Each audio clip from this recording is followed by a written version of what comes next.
This is Insider Interviews with Epok Advice, where we sit down with some of the industry's leaders and hear about their vision for the future.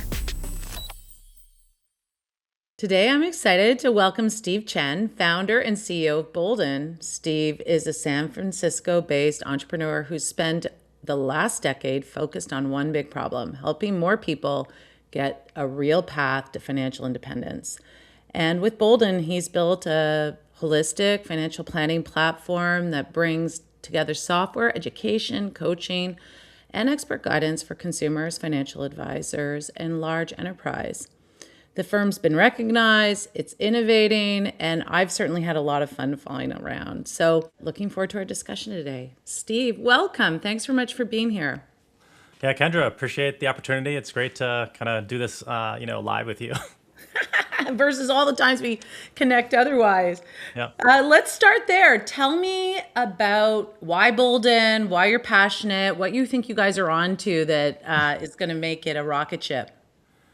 Yeah, I mean, it's definitely been a journey, but like I think the underlying problem we're trying to solve, still exists, right? So this got started because my brother and I were helping my mom figure out her own situation, right? She's like, I'm getting ready for retirement. I gotta, I've got some financial challenges like many Americans or many people around the world, and I don't really know how to approach this problem. And we're like, okay, great, let's find you a financial advisor.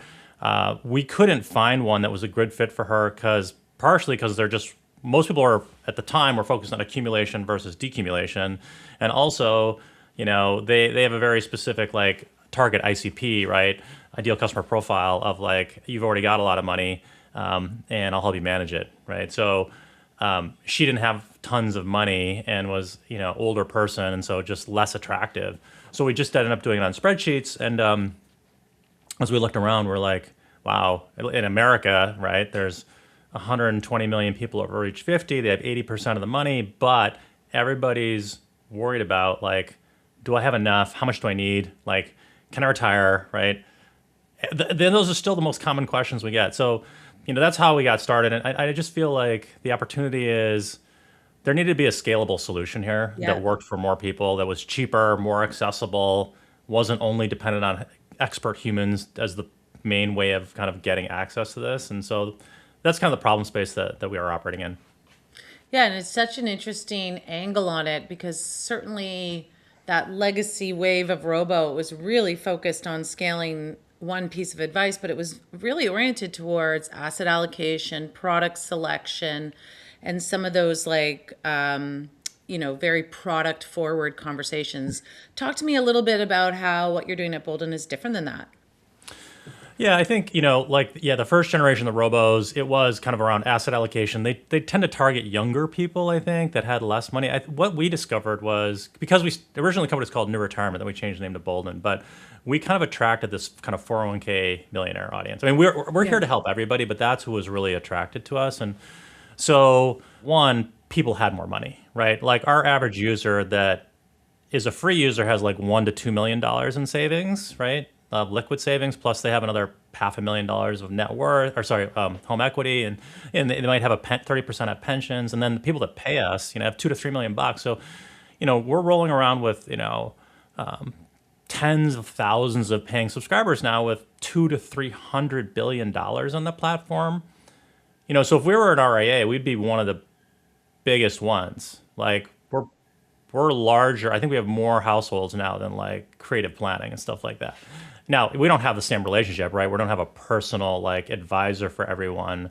It's happening every month. 15 to 20,000 people create free plans on our platform, and 5 or 6,000 start paying.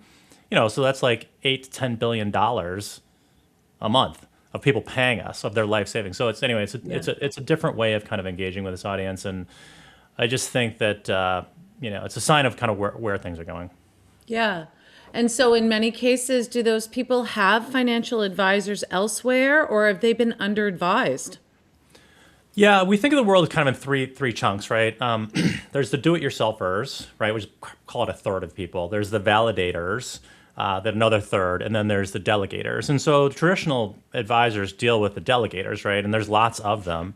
And people also move between these things. Many people start DIY, and maybe there's one who, a lot of times there's a banker in the family that knows all about this. They're the enthusiast and they're doing it.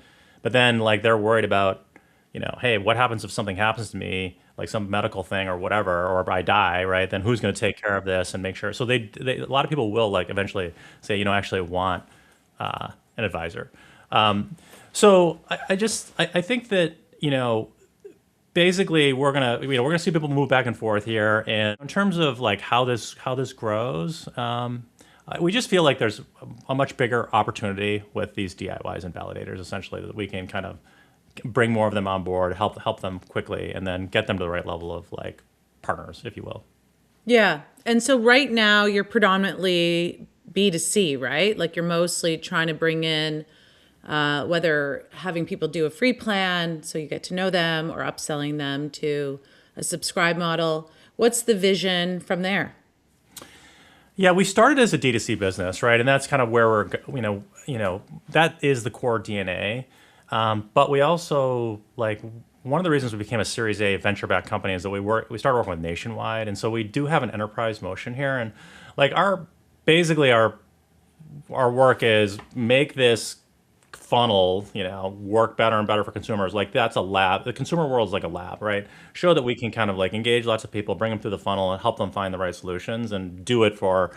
If you don't want to pay us, we'll do it, and if you want to pay us, we're not going to charge you that much, and we'll do it. But then take that and amplify it with partners and both partners that are like, I have a big community that I want to do this for, and we can work with you in a kind of performance-based way, or like I'm a big company, I already have millions of customers or tens of millions, and I'd like to serve them in a new way.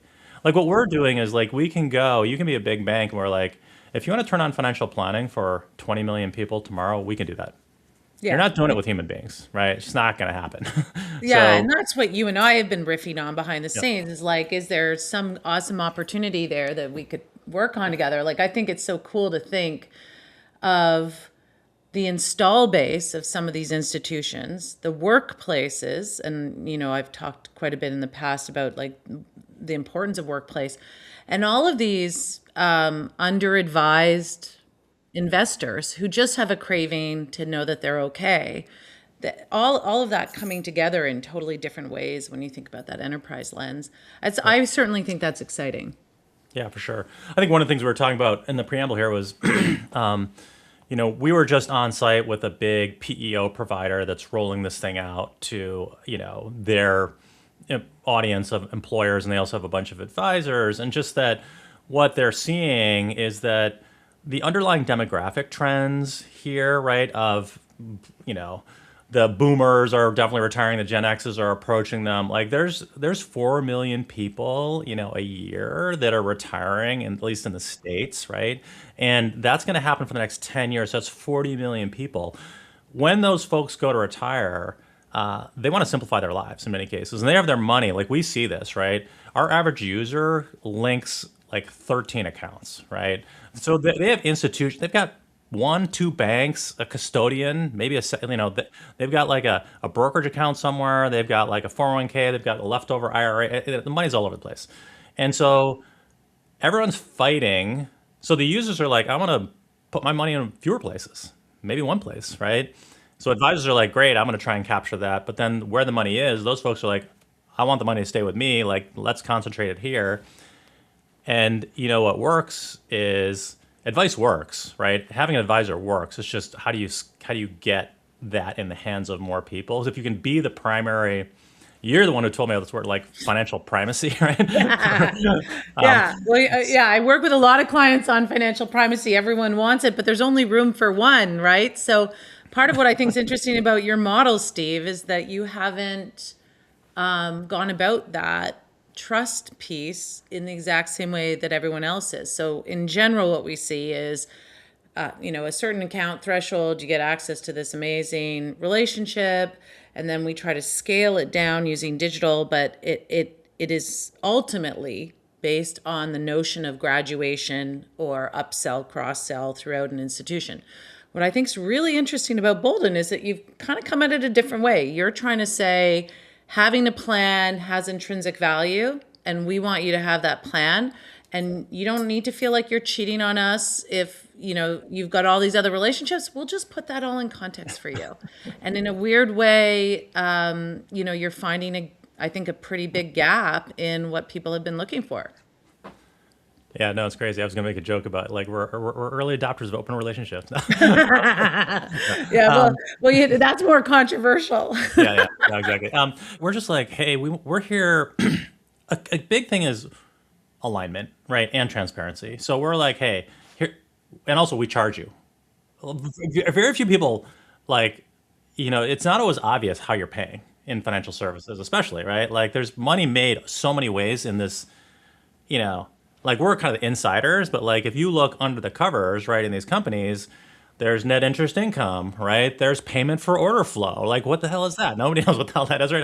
How does Robinhood give stuff for free, right?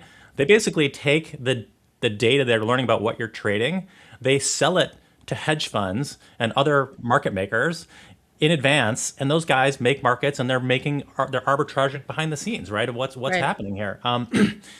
So I think that like by saying hey to the consumer, guess what? We're just you pay us and we work for you. Yeah. That's where it starts and stops. Like Yeah. that's like a trust, like having pricing on our website.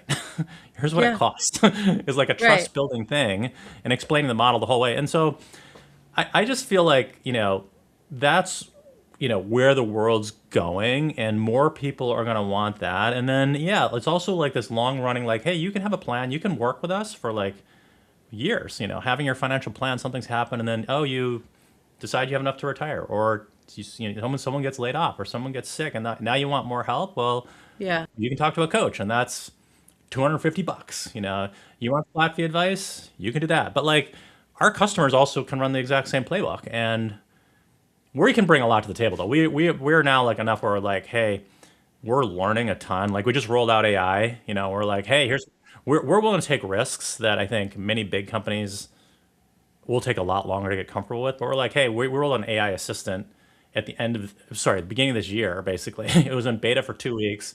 Now it's in GA. We've had 10,000 people ask questions, 35,000 conversations in a month, right? It's like, it's incredible what we're learning, right? And what people are asking it to do. And they're like vibe coding. Our community is like building prompt engineering our AI thing. It's Right. crazy to watch what they're doing with it. They're like, they want it to do, they're pushing our platform to do things that we've talked about doing, but they're doing it through the AI agent, affecting our Yeah. own By platform. basically saying, like, this is the one thing I wish you would make it easier for me to find out, right? Like, I think one of the things that is so cool to me is for years I've always talked about like the product is the advice experience. Like all of us are used to financial institutions where they had a product to sell and they use the advice as a service overlay for distribution. But what we're learning over time is the products are easy to commodify. There's way more. They're hard for people to absorb and differentiate. There's a lot of downward pressure on those products. The advice experience is the thing that has the stickiness. And so what's interesting is you've really focused in on scaling that piece. What'll be, I think, really neat as you start to do that pattern spotting you mentioned is when you start to see things that are emerging advice experiences that aren't just digital versions of what might happen with the best advisors, but are net new things you're able to do because of the data set you have, because of the relationship you have. So you mentioned decum. I mean, that's a hot topic. It's a big area of under innovation. Talk to me a bit about where you think that's going to take conversations, the types of themes that are coming up as it relates to retirement, post retirement needs. Like, what are you Yeah. seeing in there that you think others are not spotting? Yeah, no, it's so interesting right now. Like just we're talking about like there's so many things that are going on, right? There's digital adoption, there's the movement from accumulation to decumulation. There's like what's happening with AI. Accumulation is relatively easy, and it's also like the sophistication of these users. They're getting way more sophisticated. Like don't underestimate that, right? So the decumulation side is way more complex, right? You've got to think about how do I don't know how I'm going to live, right? I don't know what's going to happen with inflation. I got to make my assets last, right? How much guaranteed income do I have? Like, so, where should my assets be located from a tax efficiency perspective, and in what order do I draw them down, and should I annuitize, yes or no? Like, and very often, like, so people have these knee jerk reactions about like annuities are bad. Actually, annuities aren't bad. Like people love Social Security and pensions. If people have pensions, like they love them because they like, I know how much, it's like I gonna keep getting paid for the rest of my life, right? That gives them the agency to spend. Like one thing we see with our audience is, and our audience is like these mass affluent folks. They've been saving their whole life. They've been prudent, and they keep saving. They keep building wealth. They have their maximum wealth in their night. Like it just keeps going.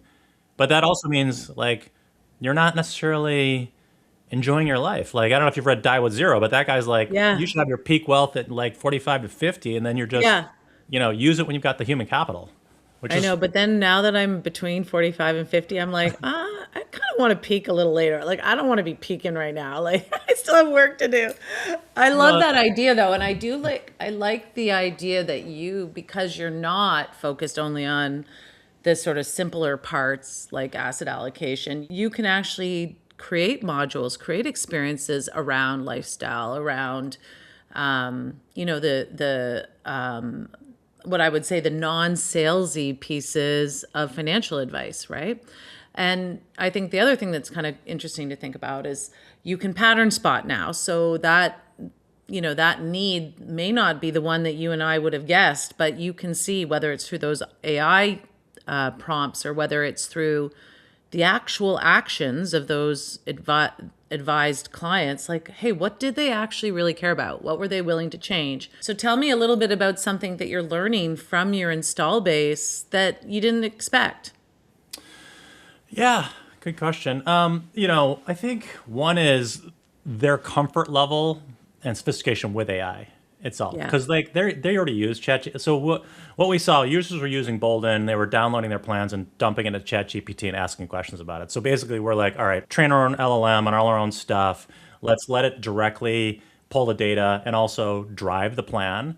And so they already know, like, and sometimes it will hallucinate, right? But they know how to use the tool. It still has, like, we all use these tools because they have massive value. We also know that they can hallucinate. So by making that simpler, they're using it, and they're using it in kind of innovative ways. And we also learn so quickly, we can see where the challenges are. Like we are updating every night, like what we're doing. Like the pace of iteration is the fastest it's ever been. It's kind of astounding. And, the more I, hear about how this stuff's accelerating, it's like, it really is unknowable Yeah. what this could look like even later this year. And are you enjoying that? I mean, there's a stress in that, but there's also something exciting. Like, are you enjoying your journey and what you're building, and what's been the best part so far? Yeah, I will say, I mean, I'm a longtime entrepreneur. It is a great time to be building stuff. Yeah, I think people and companies feel pretty empowered, like to be more ambitious.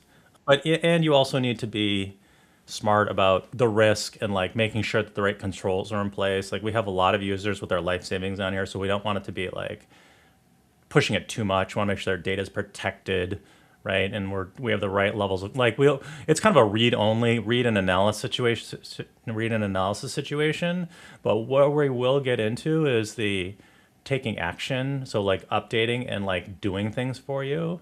But that's what a Yeah. human does, right? Like so, if you're my advisor and you're like, hey Steve, here, you look at my situation. Here's the top 3 things you need to focus on. Thing number 1, like, do invest better, take more risk, whatever. You're this age, like, Yeah. that's gonna move your outcome $500,000, $1 million, right, in 20 years or whatever the number is. It's like, do you want to do that?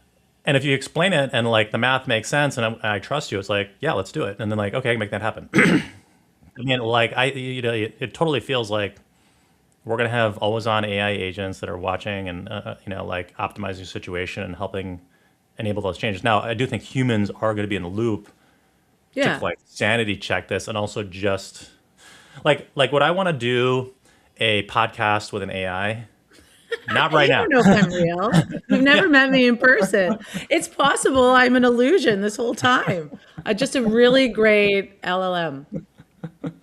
I mean, yeah, No, yeah, but you know what I was going to say to that? And this is going to be the tricky part of your, choose your own adventure is, adding marketplace, adding strategic partnerships, adding execution capability. That's all very intuitive. You just want to always not break the one piece you have that others are struggling to build, which is this idea that the advice itself is product or execution agnostic, and that mhm. you're not giving the advice to drive a certain behavior. And I think that'll be a really tricky thing to unpack, right? Yeah, I think for sure that's the big play is that you do remain completely independent player, right? All the way through. That's the like you take it to the end game and go public as a company and right just the whole way through. The challenges as a company like us is all around you. There are huge companies that make a fortune where your technology, like I believe I'm very confident based on our data, just like our customer, we have thousands of customers in common with like Vanguard, Schwab, Yeah. Fidelity with billions of dollars. We know what when they want to retire, who they want to give the money to, what they're planning to do, and also we see that you have like $1 million here and you have $2 million over here, and then whatever. They don't know that. They don't know. Right. They They don't know it know maybe if that, they have and an they also advisor. don't understand why. I think like this is where I get super excited about the different things you could do. Like I think about how powerful it would be to be able to go to Vanguard and say, here are these clients, and here's the pattern on how they're working with others or why they're doing other things. And this is what that would look like for you to, is absorb into your strategy, and have that same conversation with a workplace and say your employees are struggling for the following things and this is what it would look like, right? Like you would have the ability to provide that insight and not necessarily change the consumer experience. Just take those insights and help them drive out an answer within those institutions. It's like, okay, I've been a customer.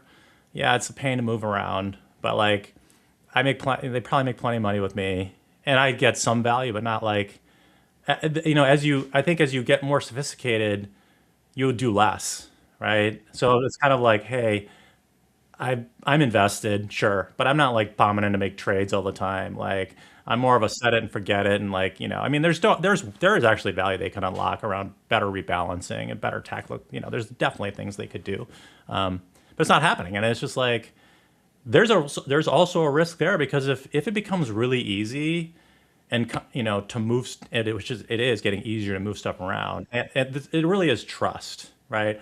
So if you're like, well, I can go over here, fees will be lower, trust will be good, they're kind of automate stuff. Your best customers have the most money. I think one of the things that's so cool about the position you guys have struck is that you're not betting for or against any of these incumbent models. You're sort of sandwiching yourself in there and saying, this is how we can complement, or this is what we fill the gap for based on the different needs of these consumers. And you don't even need to be right. You could start by serving the gap that someone needs to validate a plan they got from someone else, and then you can 2 years later, solve a different problem for that person. You don't have to resell them on a different value proposition. So I think that part's pretty cool. I think that there's a huge unlock in there, though, where you could do the pattern spotting, do the partnering, find different synergies and adjacencies. They may not even be in financial services. They may be in healthcare. They may be in lifestyle stuff. Like there's some real opportunities once you really understand the needs of that install base that you have. And then when you start to think about maybe some of the partners, I think there's like a lot of really cool places it could go. Yeah, it's interesting. Like, a really good financial advisor is like half life coach, right?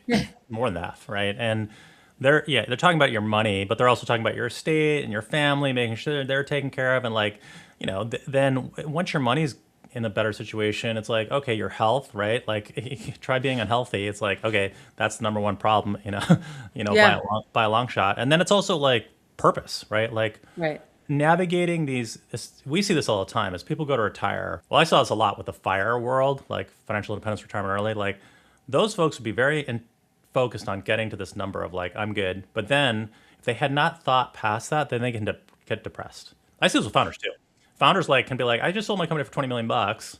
Great. I play some golf, travel the world for like a year, and then they get bored. Like they didn't get 20 million bucks by like sitting around. Like they're very driven individuals, right? And so then they're right back at it. They're starting new companies, and so knowing that could happen, and maybe being more intentional. Like I know, like in my life, I'm like, all right, well, like I want to have the the right work life balance because I also know that like working all the time, you only get to go around once. And I mean, Oh yeah. definitely, this is a good quote for people. The only people that remember how hard you work are your kids. It's like, so remember that. So Oh, you know what? I think so. You touch on something. I've done some work on this sort of soon to retire, newly retire profile.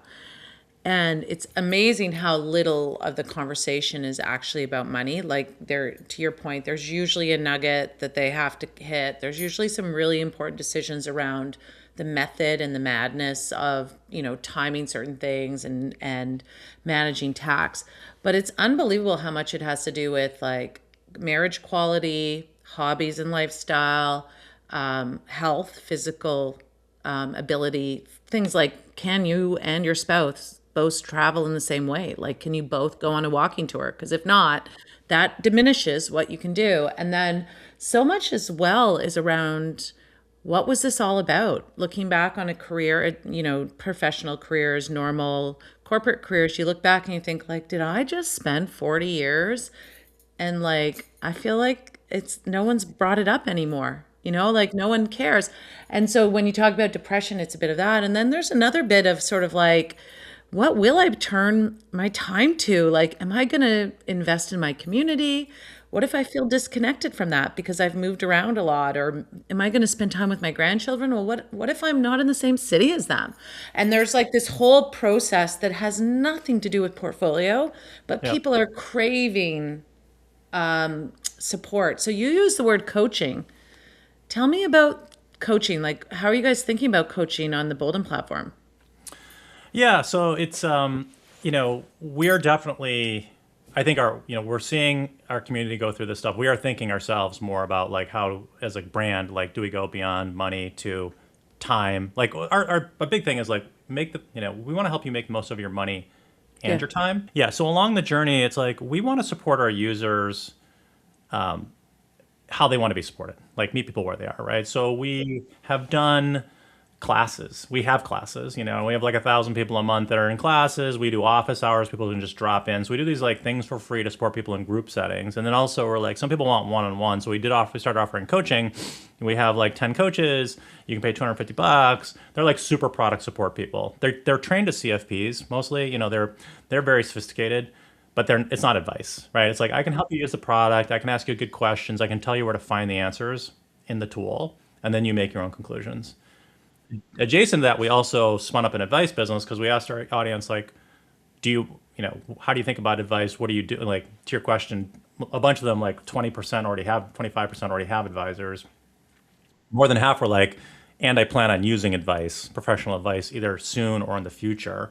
So we spun up an advice business. Now we have like 12 CFPs here. And then we will have a conversation with you. Like, you will pay us. We're an RIA under the covers. It's all flat fee kind of one-off things right now of like, hey, we'll assess your plan, we'll do a checkup, we'll kind of get you on track, and then see you later. So Right. we do that. Pay by the drink advice. I've been talking about it for years, Steve. And the thing is that most of the incumbent advice industry is not incented to innovate on that because Yep. it cannibalizes their fee-based book, right? But I think there's something really cool that you're going to try out. And who knows if that'll be the engine for growth or if that's just a little bit of a bumper so that people don't bounce out too soon before you've built that trust. When you think about, the next 5 years and what gets you most excited about what you're building, what you think will matter most, Yeah. what do you think it is? Like, what do you think is going to be the difference maker for investors, but also for Boldin? Yeah. I think getting the model really continuing to get that right, remove friction. The brand is going to matter more, that people know it and trust it and talk about it when we're not in the room. Figuring out how to scale, like Yeah. we have two OKRs this year. One is to march to 2.5x the business, right? And we're an 8-figure business now, right? Low eight, barely 8 figures, but like kind of gives you a sense of like that's pretty ambitious for us, but it'll change the world for us. I don't know, if you go to someone, if someone's rolling around with $2 or $3 million and they don't know that they're paying 15,000 a year in fees or 20,000 a year in fees, there's a drag, right? Not just just everywhere, right? Every way you're getting served, if that could be cut in half, which probably could be, if you just like took the time to do it, but that got easy to cut in half, people will probably do it, you know? Yeah, and So that's where you're going to test. All of us are going to see the test of the inertia moment, right? Like there's a place at which that tipping point will happen. But there's a lot of innovation going on within traditional models as well. So I love what's going on right now because everyone's moving at pace and everyone's really thinking about scale and how to use AI, and they won't all pick the same use cases and they won't all get the same results, but it's going to be I personally think it'll be a really important time for the industry. And, I'm glad that entrepreneurs like you are jumping in. Like it's a really cool thing to have different ways that advice is being modernized. So I've really appreciated learning about your business and getting to know you. If anyone wants to get in touch with you, find Boldin, what do you recommend they do? sure, yeah. Well, hopefully they've enjoyed this podcast. Call Kendra up and get my mobile for her. No, I'm just kidding. Yeah. Obviously you can go to boldin.com, boldin.com, and you can see what we're doing for individuals, with advisors, and with the enterprise. You can find me, Steve Chen. If you Google Steve Chen Boldin, you'll find me on LinkedIn. Yeah. You can go check out our work. You can find us on Reddit. You can look for us on there's different channels. You can also just kind of get a pulse on what's happening here if you just want to get a sense that way.